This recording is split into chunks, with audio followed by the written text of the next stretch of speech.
જય માતાજી, જય દ્વારકાધીશ, જય ઠાકર. સ્વાગત છે તમારા બધાનું આપણા વ્લોગ વિડીયોની અંદર.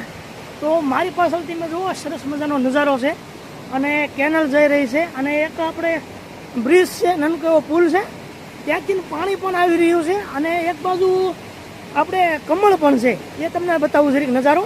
અને કમળ પણ આપણે લેવાના છે. તો ચાલો એક સરસ મજાનું લુક અને સરસ મજાનું વ્યૂ તમને બતાવું અત્યારે સાંજના સમયે. સુધી ભર્યું છે, બાજુ કમળ છે, નકરા કમળ છે અને નજારો જુઓ તમે, બતાવું તમને કમળ.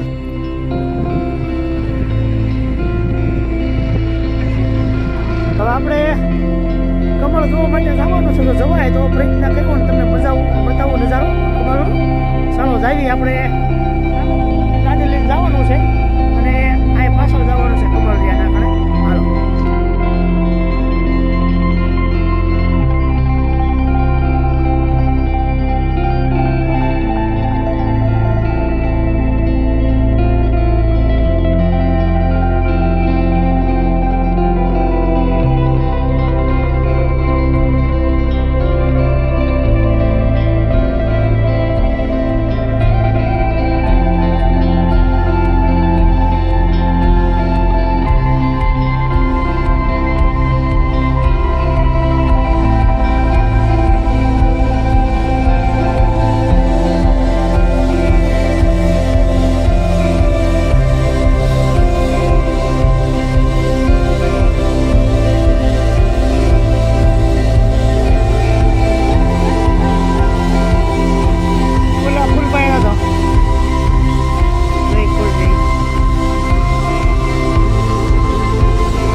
એક ફૂલ લઈ દો, મસ્ત છે.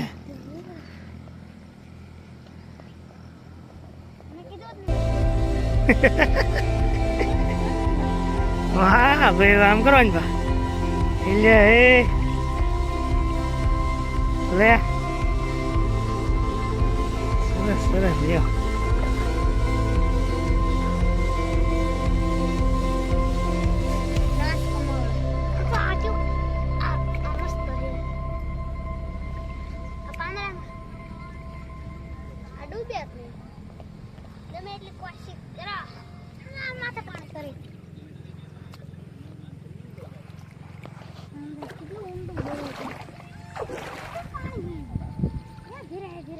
હાલો હવે લઈ લેવી આ દિવ્યા બેન, કમળ લીધું આમ કહી દો.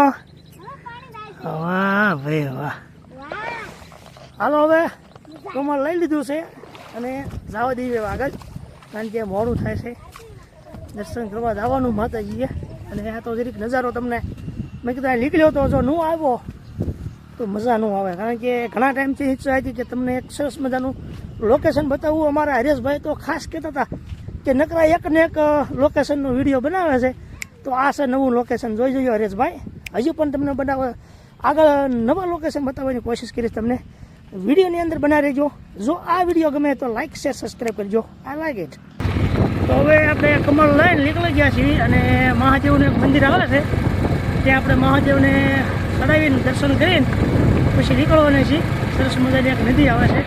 ચાલો, તો આપણે મહાદેવના જે કમળ હતા એ મહાદેવના મંદિરે, બોટાદની નજીક મંદિરે ચડાવી દીધા છે. દર્શન કરીને નીકળ્યું છે. મારી પાસે સરસ મજાનું પાણી હાલ્યું રહ્યું છે. તો આ વિડીયો ગમે તો લાઇક શેર સબસ્ક્રાઈબ કરજો. મળીએ પાછા બીજા નવા બ્લોગની અંદર. જય દ્વારકાધીશ.